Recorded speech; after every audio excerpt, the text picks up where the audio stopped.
नमस्कार, स्वागत है आप सभी का बिहार बुलेटिन में। आपके साथ मैं हूं पल्लवी रविंद्र सिंह। राष्ट्रीय जनता दल के अध्यक्ष लालू प्रसाद यादव सक्रियता के साथ राजनीति में दांव खेलते नजर आ रहे हैं। हाल ही में एक बयान में लालू ने कहा कि पिछले दिनों लोक जनशक्ति पार्टी में जो कुछ भी हुआ उसके बावजूद वह चिराग पासवान को ही एलजेपी का नेता मानते हैं। इसके साथ ही उन्होंने कहा कि बिहार में और तेजस्वी और चिराग पासवान को एक साथ गठबंधन में देखना चाहते हैं। आरजेडी सुप्रीमो ने कहा है कि मैं शरद पवार के स्वास्थ्य के बारे में जानने आया था क्योंकि वह बीमार रहे थे। संसद में उनकी गैर मौजूदगी रही। हम तीनों में मैं, शरद भाई और मुलायम सिंह कई मुद्दों को लेकर लड़ाइयां लड़ी हैं। मुलायम सिंह यादव के साथ हमारी कल की बैठक एक शिष्टाचार भेंट थी।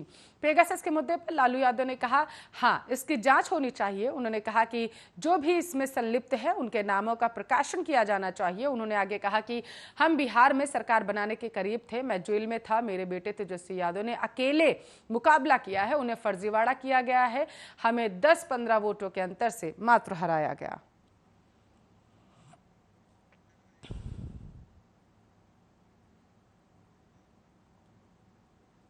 तो बिहार के स्वास्थ्य मंत्री और बीजेपी नेता मंगल पांडे ने अपने सहयोगी सम्राट चौधरी के बयान पर जारी विवाद को लेकर सफाई दी है। उन्होंने मंगलवार को पत्रकारों से बातचीत करते हुए कहा, लोगों को चिंतित होने की जरूरत नहीं, एनडीए बहुत ही मजबूती के साथ चल रही है और आगे भी चलती रहेगी।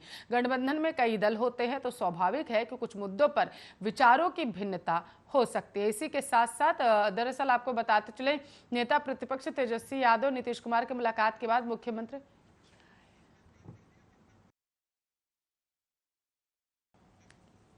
बिहार के मुख्यमंत्री नीतीश कुमार द्वारा पेगासस मामले की जांच कराने की बात लगातार की जा रही है। लगातार सारे विपक्षी दल इसकी मांग कर रहे हैं कि जासूसी कांड की जो जांच है वो होनी ही चाहिए, लेकिन अब इस पर सियासी बवाल मच चुका है। मुख्यमंत्री के बयान का जहां विपक्ष ने स्वागत किया, वहीं बिहार बीजेपी के नेताओं ने पूरे मामले पर चुप्पी साध ली। पूरे मामले पर कुछ भी प्रतिक्रिया देने की से बचते नजर आए। आपको बताते चले, मंगलवार को जब बिहार के उप मुख्यमंत्री तारकिशोर प्रसाद और स्वास्थ्य मंत्री मंगल पांडे से मुख्यमंत्री के बयान और पेगासस जासूसी मामले के संबंध में पूछा गया तो उन्होंने सवाल को टालते हुए केवल इतना कहा कि मामला केंद्र सरकार से जुड़ा हुआ है, इस पर टिप्पणी करना सही नहीं होगा।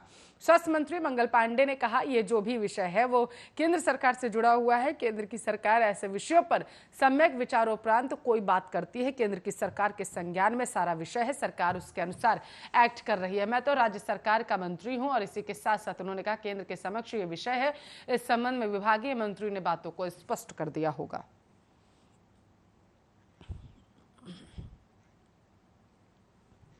तो बिहार के पूर्णिया जिले में अपराधियों के हौसले कम होने का नाम नहीं ले रहे हैं। आपको बताते चले कि अपराधी आए दिन हत्या, गोलीबारी, लूट की घटनाओं को अंजाम दे रहे हैं। ताजा मामला जिले के रुपौली के मोहनपुर ओपी क्षेत्र के मालपुर का, जहां जमीनी विवाद में अपराधियों ने युवक को गोली मार दी है। घायल युवक को आनन फानन में इलाज के लिए पूर्णिया सदर अस्पताल ले जाया गया, जहां स्थिति को नाजुक देखते हुए डॉक्टरों ने युवक को इलाज के लिए भागलपुर रेफर कर दिया। पीड़ित के पिता की माने तो बसहा के कुछ ही दूरी पर तीनों अंधाधुंध गोलियां चलाने शुरू कर दी थी अपराधियों ने। इस दौरान युवक को 2 गोली लगी, जिसमें एक गोली पेट में, दूसरी गोली पीठ में। गोली लगने के बाद युवक जान बचाने के लिए भागने लगा। ऐसे में तीनों युवकों द्वारा दौड़ा कर गोली दागने की बात भी कही गई है। हालांकि युवक किसी तरीके से जान बचाकर भागने में सफल रहा। फिलहाल पुलिस अपराधियों की गिरफ्तारी को लेकर छापेमारी कर रही।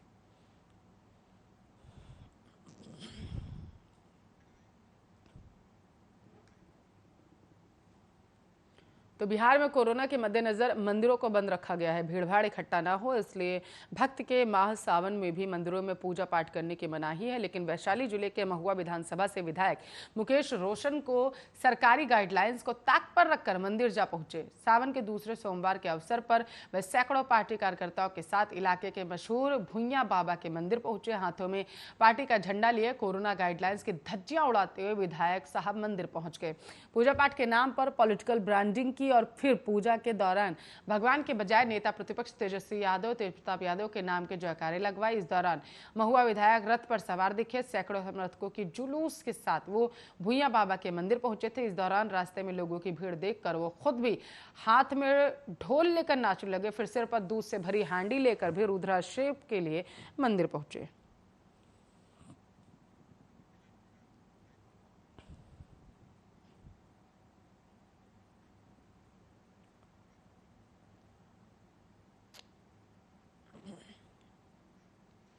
तो यूपी में लव जिहाद के बढ़ते मामलों को लेकर छिड़े विवादों में अब मुगल बादशाह अकबर और उनकी हिंदू पत्नी जोधाबाई की भी एंट्री हो चुकी है। इस मामले में अकबर और जोधा की एंट्री इलाहाबाद हाईकोर्ट के एक फैसले से हुई है। बताते चले कि हाईकोर्ट ने एटा जिले में शादी के लिए धोखे से कराया गया धर्मांतरण के मामले में फैसला सुनाते हुए अकबर और जोधाबाई के रिश्ते को नजीर यानी उदाहरण के तौर पर पेश किया। कोर्ट ने तल्ख टिप्पणी करते हुए कहा, मजहब शादी करने के लिए डर, धोखे, लालच, दबाव में किया गया धर्मांतरण कतई सही नहीं। ऐसे धर्मांतरण में पूजा पद्धति तो बदल जाती है, लेकिन धर्म विशेष के प्रति कोई आस्था नहीं होती। इस तरह के धर्मांतरण में संबंधित व्यक्तियों के साथ ही देश व समाज पर भी बुरा असर पड़ता है। कोर्ट ने अपने फैसले में साफ तौर पर कहा कि शादी करने के लिए लड़कियों का धर्म बदलवाना पूरी तरीके से गलत है, क्योंकि धर्म बदले बिना भी शादी की जा सकती है, रिश्ते निभाए जा सकते हैं। एक दूसरे के धर्म और उसकी पूजा पद्धति का सम्मान कर रिश्तों को और मजबूत किया जा सकता है। कोर्ट ने कहा, अलग धर्म के लोगों में विवाह और रिश्तों को बेहतर तरीके से निभाने में मुगल बादशाह अकबर और उनकी हिंदू पत्नी जोधाबाई की शादी से बेहतर कोई दूसरा उदाहरण हो ही नहीं सकता।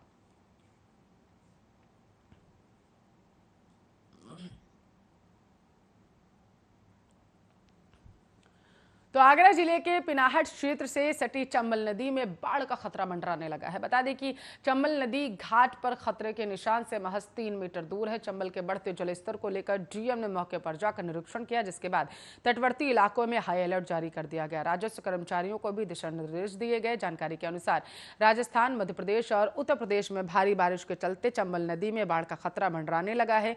तटवर्ती इलाकों में रहने वाले लोगों में दहशत का माहौल है। नदी से सटे इलाकों से लोग सुरक्षित स्थानों की ओर जाने लगे हैं। तो वहीं सोमवार दोपहर से नदी में बढ़े जलस्तर को लेकर कयास लगाए जा रहे हैं कि चंबल नदी साल 2019 का भी रिकॉर्ड तोड़ सकती है। खतरे की आशंका को देखते हुए प्रशासन पूरी तरीके से अलर्ट है। मंगलवार दोपहर तक नदी का जलस्तर पिनाहट घाट पर 128 मीटर तक पहुंच गया था, जो खतरे के निशान से महज 3 मीटर दूर है, जिसे देखते हुए गांव में ही राजस्व कर्मियों को निवास करने और जलस्तर पर निगरानी बनाए रखने के आदेश भी दिए गए, ताकि किसी भी परिस्थिति से तत्काल निपटा जा सके।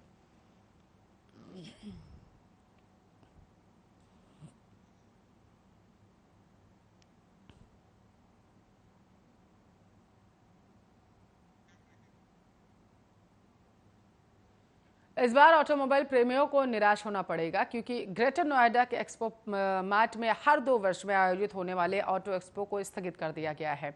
कोरोना वैश्विक महामारी का असर हर तरफ देखने को मिल रहा। यही वजह है कि इस बार महामारी से ऑटो एक्सपो भी अछूता नहीं रहा। महामारी की तीसरी लहर की आशंका को देखते हुए आयोजकों ने इस बार ऑटो एक्सपो न लगाने का निर्णय लिया। ये निर्णय इसलिए लिया गया है क्योंकि ऑटो एक्सपो में देश विदेश से लोग इकट्ठा होते हैं और ऐसे में कहीं ना कहीं सोशल डिस्टेंसिंग का पालन नहीं हो पाएगा। बताते चले कि society of India automobile manufacturers के डायरेक्टर राजेश मेनन ने बताया है कि भारतीय ऑटो एक्सपो 2022 को टाल दिया गया है। अगले साल 2 से 9 फरवरी के बीच ग्रेटर नोएडा में आयोजित होने वाले ऑटो एक्सपो को कोविड-19 महामारी के कारण और मौजूदा हालात को देखते हुए ये निर्णय लिया गया।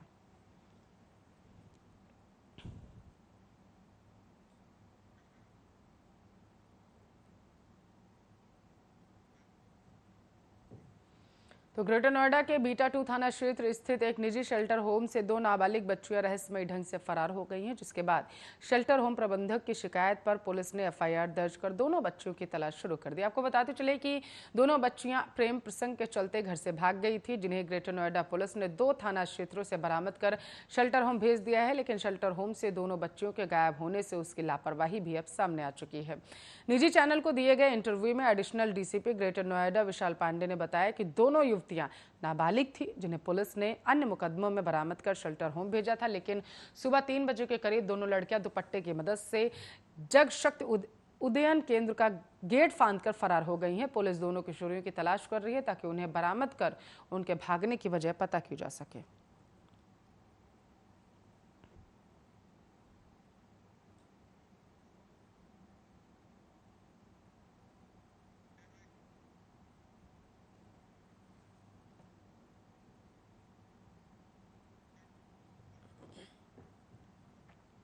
तो यूपी में आगामी विधानसभा का चुनाव साल 2022 में होना है, पर इसकी तैयारियों में तमाम राजनीतिक दल अभी से जुट चुके हैं। कांग्रेस, सपा, बसपा के साथ साथ अब एनडीए, जेडीयू और हम पार्टी भी उत्तर प्रदेश की ओर रुख करने लगे हैं। पर गांधी परिवार की पुश्तैनी कर्मभूमि रही यूपी की कमान साधने के लिए कई दिग्गज मैदान में उतर आए, तो वहीं कांग्रेस की पकड़ कमजोर पड़ती हुई नजर आ रही है। इसी बीच सपा के अबू आसिम आजमी ने भी कांग्रेस पर कटाक्ष कर दिया है। प्रदेश की इसी समीकरण को आप इस रिपोर्ट में समझिए।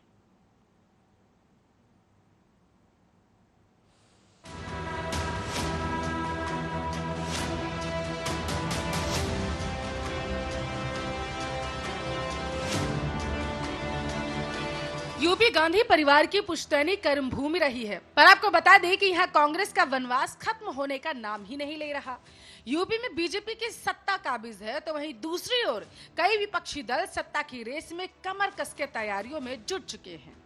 प्रियंका लीड रोल में आई तो ऐसा लगा 2022 के चुनाव प्रदेश में पार्टी का रिवाइवल होगा, पर अभी तो हाल ऐसा हो चुका है कि नेता बंद कमरों में ये सोच रहे हैं कि अगर गठबंधन नहीं हुआ तो सभी सीटों पर लड़ने के लिए उम्मीदवार आखिर कहां से आएंगे। सबसे बड़ी बात तो ये है कि अगर उत्तर प्रदेश में कांग्रेस का परफॉर्मेंस और खराब होता है तो सबसे बड़ा बट्टा प्रदेश महासचिव प्रियंका गांधी की छवि पर ही लगेगा।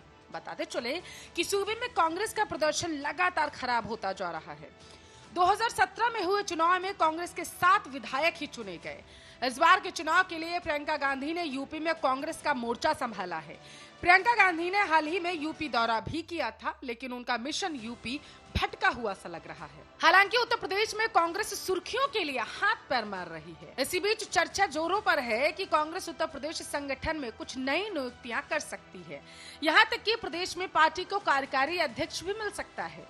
ब्राह्मणों को लुभाने के लिए वर्किंग प्रेसिडेंट के तौर पर किसी ब्राह्मण चेहरे को आगे किए जाने के भी कयास लगाए जा रहे हैं।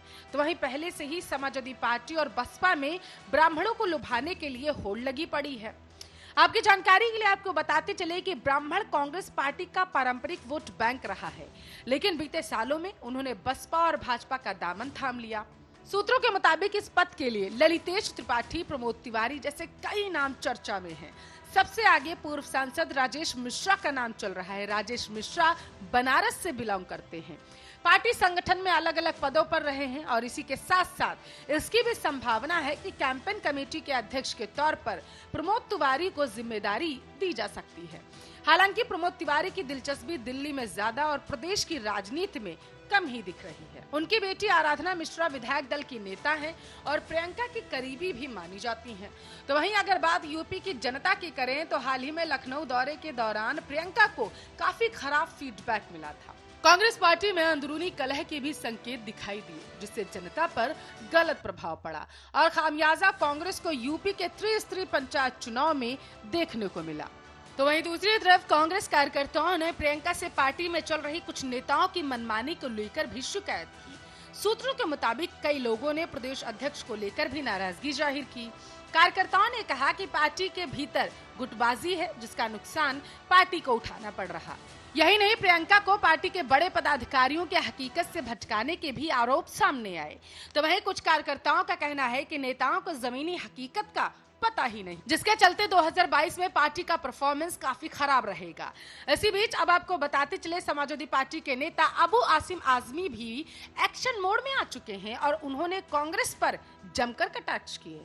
उन्होंने कहा है कि कांग्रेस में टूट फूट हो रही है, इसलिए पार्टी को संभालने की अभी कांग्रेस को जरूरत है और उसे एक ऐसा नेता चुनना चाहिए जो देश की स्थिति को जानता और समझता हो। किसानों की बात करें, वह अच्छी हिंदी बोल सकता हो। साथ ही अबू आसिम ने कांग्रेस की हालत पर भी तीखी टिप्पणी कर डाली और कहा, रस्सी जल गई लेकिन ऐठन नहीं गई। कांग्रेस ने बिहार में जबरदस्ती 70 सीटों पर चुनाव लड़ा और नतीजा सबके सामने। यही हाल उसने पश्चिम बंगाल के चुनाव में भी किया। अबू इतने पर ही नहीं रुके, उन्होंने AIM पर भी हल्ला बोल दिया। कहा कि उत्तर प्रदेश में आगामी विधानसभा चुनाव में असदुद्दीन ओवैसी की पार्टी AIM समाजवादी पार्टी की आंधी में खरपतवार की तरह उड़ जाएगी। भरोसे से भरे अबू आसिम ने बीजेपी को भी आड़े हाथों लेते हुए कह डाला कि भारतीय जनता पार्टी उत्तर प्रदेश में हार रही है, इसलिए वो चाहती है कि कोई ओवैसी, कोई आजाद या बसपा मुसलमानों को खड़ा करे, उनके वोट बैंक को बांटा जा सके। लेकिन जनता अब होशियार हो चुकी है। महाराष्ट्र प्रदेश के सपा अध्यक्ष अबू आजिम आजमी ने संगठन की बैठक के बाद कहा, अखिलेश यादव युवा नेता हैं और अगर वह मुख्यमंत्री के रूप में राज्य का नेतृत्व करते हैं तो उत्तर प्रदेश का न सिर्फ विकास होगा बल्कि विश्व स्तरीय विकास होगा। बहरहाल आपको बताते चले कि यूपी चुनाव में सभी दल अपना दमखम झोंक रहे हैं, पर सवाल ये खड़ा होता है कि कांग्रेस का वनवास 2022 में खत्म हो जाएगा? क्या प्रियंका गांधी कांग्रेस की डूबती नैया को पार लगा पाएंगी? यह आगामी विधानसभा चुनाव 2022 के बता देंगे। Special desk Arya news.